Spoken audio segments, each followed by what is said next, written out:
Good morning. Wait. Yes, good morning, everybody. Good morning, good morning.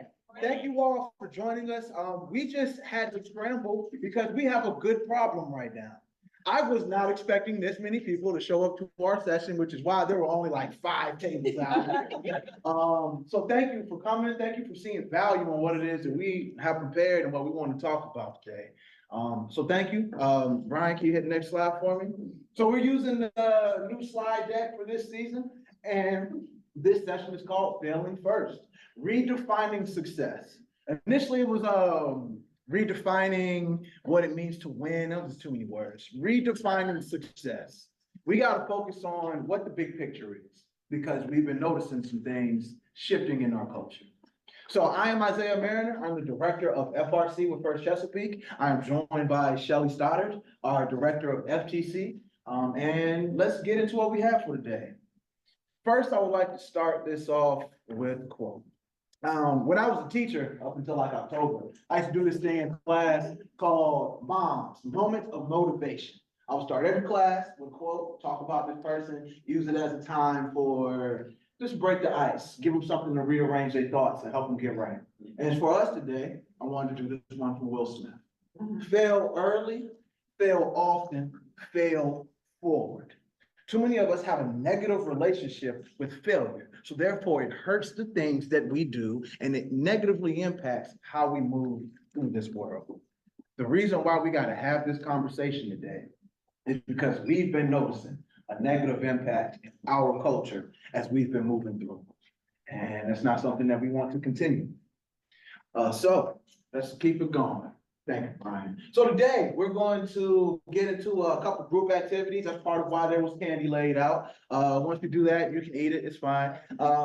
So I'll have Shelly will be helping us with a carousel. We'll be getting into what is success. So we're going to have a little bit of group conversation. We're going to talk about how we defined it in these contexts. And then we'll get into some of the things we've been seeing, the reason why we're doing this, and how we can move forward from here. Because ultimately, I'm not here to just talk to you, waste your time. I'm here so that we can grow our community. And I believe, since you all are mentors, that you are here for kids. So we got to make sure we keep that in mind. Brian, you got it. Thank you. So some ground rules, because we're going to have some discussions. You're in groups. I'm going to want you talking to people. So first off, one person speaking at a time. Let's try to not speak over everybody. That way, whoever is talking can be heard. We don't have to agree, but we will be respectful in this space. I don't need you to agree with me in order to continue to work with you. I just need you to respect me enough and not step on my toes when I try to say something. Honesty without judgment. Don't step on my toes when I try to say something. That little bit right there. I want everybody to participate in some way, shape, or form. Everybody don't got to get up and speak. I know that's not you, but in your group, I still want you to participate somehow. And then let's provide constructive feedback. Again, this is about us growing our community, not about pointing fingers and placing blame. Yeah, you got to own what you did, but we're trying to get better. We're not trying to put people down for what we have seen. Please remember, we are gracious professionals. We're supposed to move through this world with kindness while handling our business. And these ground rules are available for you to use back with your teams as well.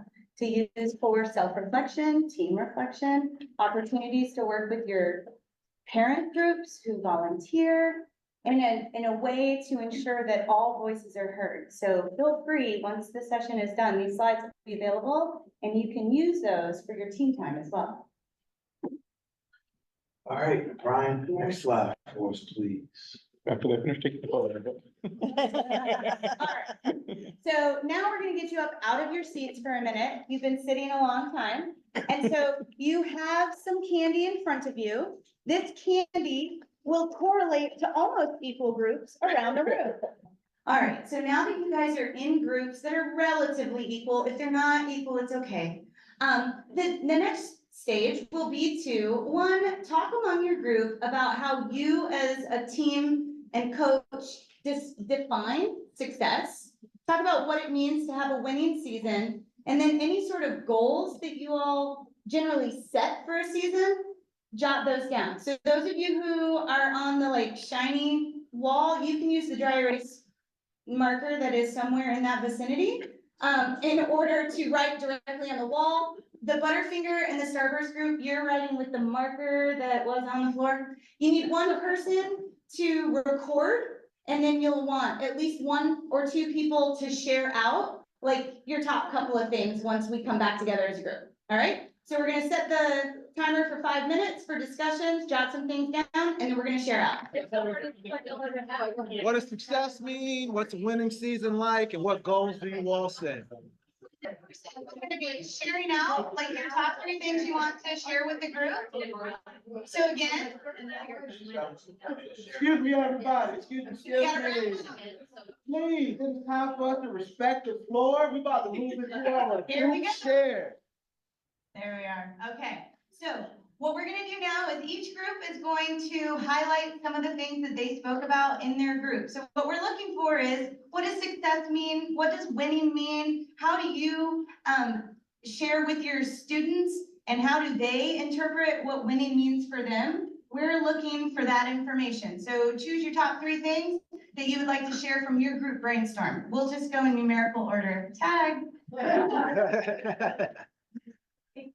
All right, great. So the Skittles group over here had some really great ideas. And I think the consensus was that the technical wins and actually placing is great, but it's not the most important. And so I loved how someone said building people, not robots. So that was our first point. We seemed like we have a big emphasis on encouraging teamwork and sportsmanship. And also, it's more about the soft skills and enabling the students to learn about the soft skills and how to run the corporate, the company environment, sort of thing. Thank you so much, Bill's group. Round for you guys.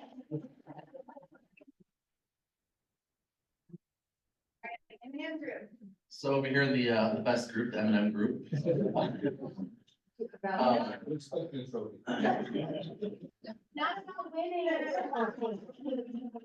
It is. How you define winning? That's one of the things we looked at. We also basically compared what we do to a CI/CD process, which those who know, those who don't. It's a software development process where you do a little bit and then you test it. You see what works, what breaks, you get input, feedback, and then come back to the beginning and you do more based on that. You test it and you keep going in a big old circle. And it's the same thing with these kids. You know, you start with a group of kids, you teach them a little bit, they learn from it. They grow, they teach more kids, they learn from it, they grow, and you just have a nice big circle of kids teaching kids and mentors chipping in and everyone growing and improving. And that's also one of the ways we define how you do better. Every year, if you're improving, if you're growing, if you're learning more, then you really are, you're improving, you're doing better. Fail fast, fail quick, and when you fail, you learn. Thank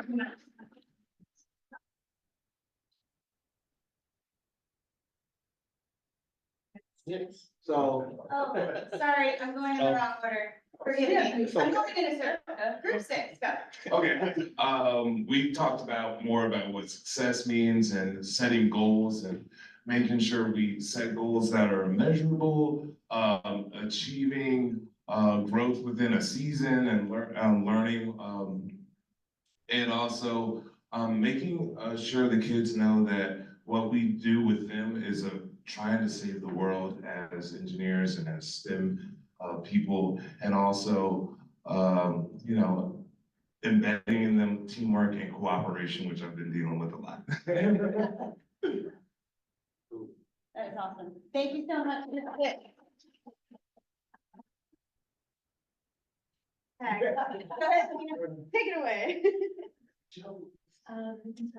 Yes, we talked about inspiration and having fun, and because if the students aren't having fun and inspired and if they don't want to be there, you'll have empty seats. You won't have students there to inspire and to teach who want to learn anything. So, and then everything else kind of goes from there, learning focus, whatnot. We also talked about how there was a balance of tangibles and intangibles and how you really need to,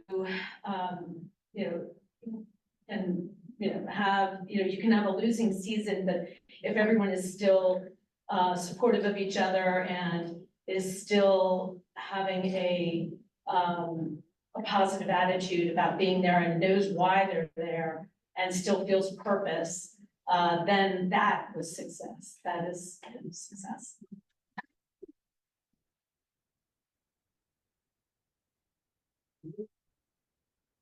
So here, the next to last group, you guys took most of our ideas, but, we did talk a lot about winning and what that looks like for, different levels and different groups.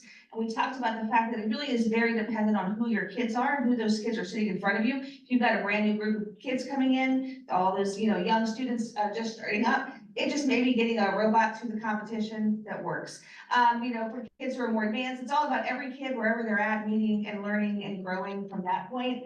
We talked a lot about positive team engagement and growth. It's about other kids wanting to stay and be part of the team, and new kids wanting to come in and join that part of the team, and to be part of that, to set that environment for us. And of course, we acknowledge the fact that kids like winning, but I think they also like meeting their goals. So we talked about having them set goals for what they want to be able to accomplish in the next round. So that's some of the little bit different we had. Thanks so much.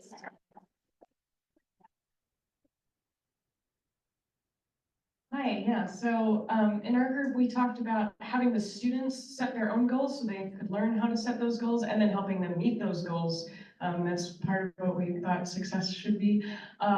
We also talked about retention, inspiring them to come back, to pass it forward onto the next group. And then also being able to learn that iterative process that's so important to all first. Yeah. Thank you. Thank you, everyone. And so, number one, you guys are the experts in the room here, right? Because you are the mentors and the coaches, and you're boots on the ground. You're the ones interacting with these students day in and day out, week after week, on an annual basis for some of you, right? So what I've heard from this group is it is about individual and group goals. It is about moving forward. It's about reaching one's potential, reaching a team's potential, and it's about being okay to fail in order to learn and grow and celebrate every bit of that process.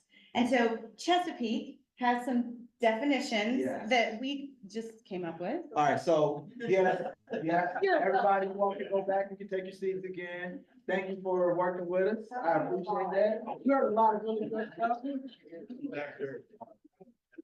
Well, don't leave. No, not leaving. It's about to begin.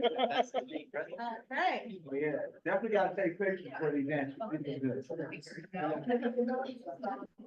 You know what? So I don't want people to feel like you're gonna lose this information. So when the session is over, I'll take pictures of each group's responses, and then we'll make those available with the slides as well. That way you've got all the information that you hope to have. Thank you again for your answers, great stuff. And a lot of what we heard, I believe, aligned with the things that we put on our answers. For us, success means that my team accomplished goals that we set for ourselves. We persisted through the trials, setbacks we encountered, and we improved our performance and learned lessons throughout the season. A lot of ways you could word that, maybe a couple other small details we might add, but that felt like the heart. And the winning season consists of both team and individual growth. Not just the STEM side, but also the interpersonal and intrapersonal skills, the soft skills that are very important to our lives these days. Wait, there's one more thing. And honestly, guys, at the end of the day, our hope is that our program, from its youngest to its graduate, is producing people who can go out in the world and do all of these things, right? Like, that's really the goal. And if we're doing that by the different things we're doing in teams and at competitions, then we are creating that workforce for the future. So most of you, I hope, are familiar with FIRST's core values, right? So there they are: discovery, innovation, impact, inclusion, teamwork, and fun. So these are the foundations by which we operate. This is where gracious professionalism and cooperation really stem from. These are the tenets and ethos that FIRST pushes. And so I have a ball, and this ball has all of those on it. And so I'm going to toss the ball around, and if you catch the ball, whatever your thumb is nearest to in terms of a word, I would like to hear what that word means to you and your team and how maybe you instill that in your team. Well, Which thumb? right. Your right thumb. All right. There's always one, Shelly. Good question. Right thumb. Mine is impact. Right? Hi, mine is impact, and our team impact comes from the fact that we go out into the community and we show off our robot. We go and we teach kids robotic skills with some old NXTs and some EV3s and some WeDo kits. We go out there and just show them how much fun we're having teaching them and what we go forward to, where we've been and what we're learning. Oh, I can talk. Yeah. 1, 2, 3. Oh, you're ready. So I guess my thumb was closest to inclusion. And for us this year, that was a big one. We had a couple of interpersonal issues that were pretty significant with a couple of our kids. And it was really impacting both of our teams. And so we spent the time sitting down and working through it like piece by piece by piece. And we really sat down and broke it down for them and helped them see other perspectives. And so that was a big piece of what we did this year. Yeah, but I think we, outside of, like during the regular competition, you know, you do a ton of outreach events for the kids. We also do a lot of off-season events where we build small projects in our own lab as well as off-season competitions. So keep this year's robot, also build some other smaller robots, keep them engaged. We have some summer camps coming out that we're planning where we're trying to get students to do most of the teaching is us. They're spending their summer more useful. That's what we do. Try to keep them engaged. Quick one on fun. By show of hands, how many teams do team activities to build rapport among members? So parties, celebrations, team building activities, picnics, going and doing sledding, going to the lake, whatever, right? Like a fair amount of you. If you're not doing that and you have the ability to do it, because I recognize we have schools and community teams represented here, I highly encourage it. It is a wonderful way to bring new members together with those elder or veteran members and gel a team together. In a way where it's not just focused on the competitive season. All right, one more. Just toss it about. There we go. All right, Kurt. No problem. As I go with discovery, we'd like to open the opportunity to the floor by treating everybody as a rookie in the beginning. Nice. And then helping the senior members of the team guide some of those rookies and be inclusive in that area. Well, let's just give them a chance to just explore. How does this fit in? Right. You know, do I have to be a coder? Do I have to be this? I need to be able to, when you explain it as it's multidisciplinary. Right, absolutely. And so just a reminder to everyone, the activities that we're doing here can absolutely be used in your team setting. So feel free to grab a ball for $1 at Target and write those core values on it and toss it around your room in order to get the kids to give this information. It's all teamwork, but it's all good. Fine. Fine. We got that. So why does this matter? Why does this matter? I'll be real with you. Y'all can read what I put up there. I'm gonna just look you in your face and tell you why it matters. It matters because when I got started with this, I got started and I'm here now because I drank the Kool-Aid on the culture. I drank the Kool-Aid on the culture. Y'all, my first year doing this. I said, all right, this is cool. They're building robots. I was hosting. I had no idea what I was getting into. My first year teaching, completely out of whack, right? But as I stuck around, I started to see that some of the words that we use, like it's more than robots, about being gracious professionals, about cooperation. I started to realize that that's not just hearsay. that's not on paper, that's not on the website, simply because it looks nice. And First Inspired's website does kind of look nice, like you got those moments, right? So it's not up there just because it's appealing. It's up there because they mean that. It's up there because it literally sets our community apart from so many others. I was a wrestling coach. I've been doing a couple other smaller competitions, ran track, sports, all that kind of stuff coming up through school. There's nothing else that I've seen that had this level of competition and this level of support from the community. It's hard to find that. And I know that you all agree with me on that because you all are some of the people I saw doing that. But what has been happening is that we have been noticing a negative shift. COVID happened. A lot of people forgot how to people, right? But now we are several years past that. Are we still going to use that as an excuse? Are we still going to use that as an excuse for why we are abrasive, for why we do not have tact, for why we are not actually being gracious professionals, and why we just talk about it? There are too many things going on. So the list up here, we got stuff we've been seeing team efforts getting demoralized because of how they interact with each other. We've been hearing from volunteers being rude. We've been hearing about volunteers getting mistreated. So there's no one place that I can go with this, right? It is the community as a whole. I'm hearing something on every single side about kids, about mentors, about volunteers, parents. We're hearing all of it. And that means that our entire community has been dealing with this negative impact. So what are we going to do about this? Because again, I'm here because I drank the Kool-Aid on the culture. The robot stuff is cool, but that's not what really got me in. What made me leave my students in the classroom is that I understood that this does something for us that I don't get to do in that room. But we can do that because of the culture that was put into this organization. So what are we going to do now? So that way, the things that you all talked about, right? The things you put on your board, the goals that you set for your kids, the things you want to see happen with them. What are we going to do now in order so that that isn't just something we talk about, that it doesn't exist in our microcosms, that this is back to the culture, that this is back to everybody living that life and embodying our core values, embodying our principles? What can we do? So we got some ideas, we got some things that's gonna come up, and as a reflection, we want you all, you're at your tables, you're back. We would love for you all to talk amongst yourselves briefly about what are the things that you do in your space to bolster our core values, to teach your kids those principles.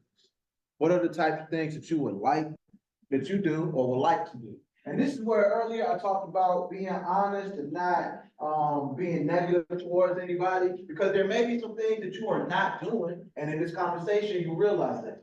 You come to this point now where you acknowledge that I, as an adult, as the mentor, the person leading these kids, need to grow.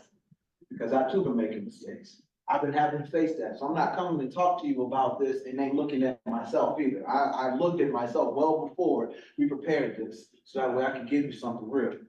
And that way I'm not just, I ain't coming from a high place with it. I'm in the trenches with you. I'm a coach on the team, right? I 3359 in Portland, so I still am there. What are we going to do as mentors to bring this culture back? And so the next activity is a think, pair, share. So what we're gonna do is we're gonna give you a moment to just think about these questions. And then you're gonna turn to your neighbor and pair up, and you're gonna share about what you thought with regard to these questions. So what are we as mentors going to do to improve the culture of our community? So you do not have to have a big, long thing, right? Like what's one thing that you feel like you can do when you're at a competition out in the world, in your team time, that would have an influence to change the culture? How do we address these issues when we see them? So what are your thoughts on that? And what strategies do you employ as a mentor to teach these core values? We sort of already started talking about that, but I know you guys have good ideas that you use that we weren't able to hear from everyone. So this is an opportunity for you to think about those things and then just have a couple of minutes to learn and hear from your peer. So we'll give everyone just 30 seconds. Shaky. I appreciate it. I can hear the thoughts rolling. Y'all are in it. I love it. Let's do a quick little What are some of the points that came up? Excuse me, everybody, let's bring it back, We about to run out of time here soon. And I just laid out some stuff, Shelly just laid out a couple things. So for a moment, can we hear from, I'm gonna just pick like 3 groups and hear some of the reflection points that came up. I'm gonna start right here in the front. How you doing? Hey, Miss Darlene, what were y'all talking about? Bev and I were talking about, I don't need that. We were talking about how something that has gone missing, like you were talking about in the communities, all these things, courteous and kindness. What it really boils down to is respect. Yeah. We are not respecting each other, so we can start in the teams, teaching them respect for each other and for their schools and work our way outward from there. We do a thing at our school called reset. Okay. If someone's acting out, we go and get them and we have a conversation to meet them where they are and find out what's making them act that way. I like that. And that helps them to curb their bad behavior. Good. Said it's called reset. Reset. Yeah, praise in public, discipline in private. I like, so you pulled them off to the side, y'all had that conversation, and then. Put it back in the classroom. That's the way to do it. All right, let's go back here. What's going on, Joey? How you doing, man? How are you? I'm all right, man. This has been good. So what were some things y'all talked about? We started talking about leading by example. Okay. right? So as mentors, a lot of times the students emulate what we do. Yeah. And so like specifically with our team, our kids always make the constant joke that I'm never around the team at competition. So they'll try and find me in random places, like helping out a team or being in the stands for a match or something. Our Discord is full of pictures, very zoomed in, pictures of him from far away. There's a lot of time wall there. But just using that as an opportunity to show the kids that it's not just about us. When we get to those competitions, I think is that unique thing that you talked about first is that, Yeah. like, I will gladly walk to a team that is against us in the next match, help them fix their robot, and then they will be out and playing against us. And that's perfectly fine. And then we shifted it to talking about kind of training in support of the students and trying to get those like newer students involved in the program. Yeah. Right, and feeling valued, and that all of the programs at first are like drinking from a fire hose. Right? Like we couldn't really find like a perfect scenario to like how to get everybody involved. So that's something we're still kind of working. I understand, but I love it because you identify areas that you're growing and you're still working on them. All right, what's up, Jacob? Give me something that y'all got, man. Yeah, so we talked about leading by example, and there was a big overlap. One of the last things that Ryan was saying that I really resonated with was being able to help put the students and put ourselves into the shoes of other people. I think the example that you brought up was having the students act as volunteers since they were that age, so that they can kind of see the other side of the group and kind of understand and therefore empathize with what goes on behind the scenes to make these happen. That was something that I found personally. Sorry, I'm a poet. I snap when I hear good things. So some of these key words that came out, Shelly, we had a conversation prior and you were right. The people that tend to come to sessions like this are not the ones that we need in sessions like this. Yeah. So that means that there's one more step that we have to do once this is over. We have to take this with us. And promote. Yes. So key words here, like growth, like something you just said was empathy. So can you go to the next one? All right, so scrambled emotions. So this is an activity, I don't think, what time? We don't know. 11:40. We're not really gonna get to do this the whole way, but I still at least take a look at it. I wanted you in pairs, which is why everybody didn't get a copy. There are 20 scenarios on here, right? So this scrambled emotions. Some of the things, what we wanted to do, we wanted to make sure that you could leave with something that you could actually use with your kids wherever to help identify what's going on and to help bring them up. So this is not, you talking about robot specs later, right? Like you giving a robot talk. So he gonna help you get better at building robots. Today in here, we wanted to make sure that you got better at building your people. And one of the things that comes up is emotional intelligence. So I had to take a pivot. I talked about growth mindset and some other stuff, but then honestly, knowing who's here, y'all are growth minded. If you're doing this, you already have that mentality. Everybody doesn't lead like that. So that's part of why I put it in there. But I think the bigger thing that more of us need to lead with, more of us need to incorporate is emotional intelligence. It's the soft skills, these interpersonal skills. These are the ways in which we interact with people, right? Because y'all are technology folks. In a few years, what is a person really gonna need to do? Not much. We building robots. The robots perform better than our kids during autonomous. What is it? What are we gonna need to do, right?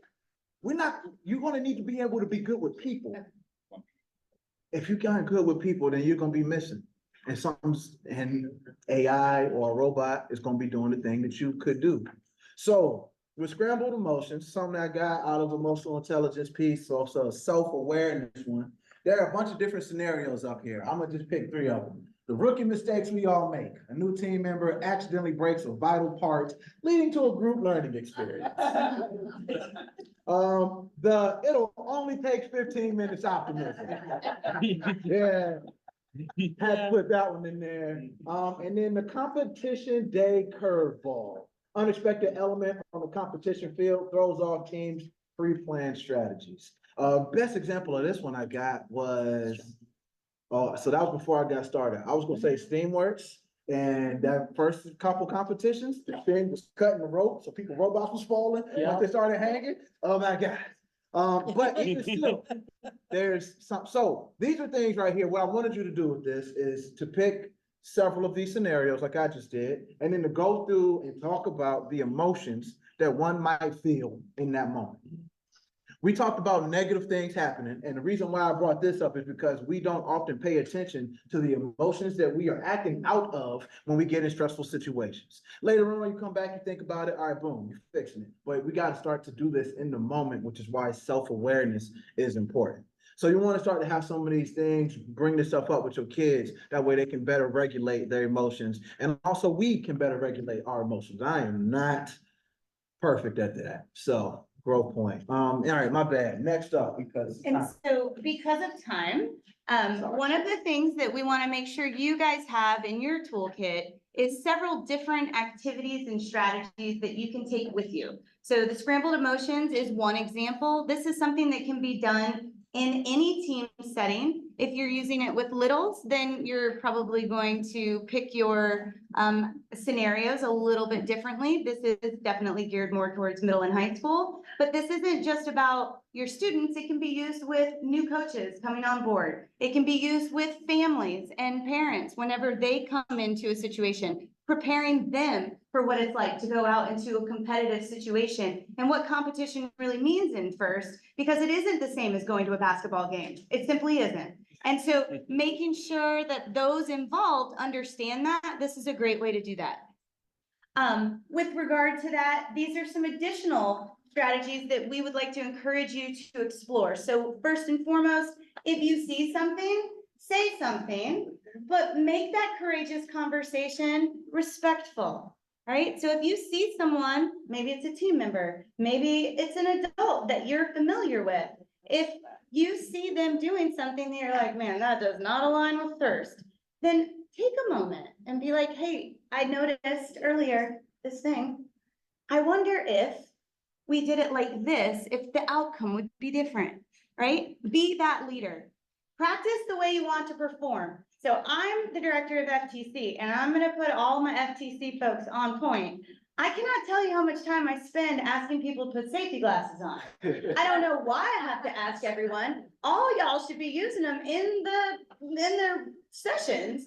And yet when we come to a competition, everyone's got to be reminded. So that's a very tangible example, but practice the way you want to perform. Whatever's happening in those team sessions is what's going to happen at competition. And so if you want how they behave at competition to be different, how you guys practice has to look different. Set the expectations with your team members and your parents and families right from the start. Have that parent meeting in the beginning of the school year or the season and make sure that you set those expectations clearly.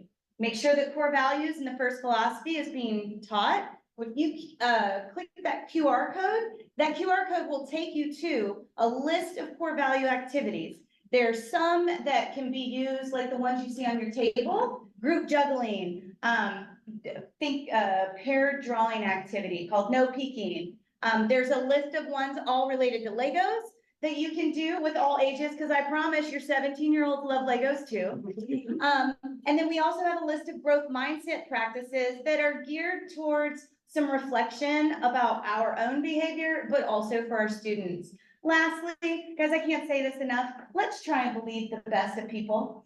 Let's just go out there and believe the best. That if someone is saying or doing something and it seems off, let's make the assumption that they're doing that because they mean well, even if what you're seeing isn't exactly what you were hoping for. And so let's try and do that. And then finally, last but not least, let's encourage our veteran teams, like we said before, to role model for the newer teams, because that culture is spread by what they see. So if they go to competition and they see teams that are only concerned about winning an award or advancing to the next level, and they don't see teams focused on celebrating, cooperating, and just having a good time, then something is missed. And what FIRST is all about is no longer what the culture is bringing forward. So the QR codes are there for you to find those activities. There are examples on your table if you want to explore them before we move on to the next thing. Group juggling is my favorite. That's what the stuffed animals are for. I encourage you to try it.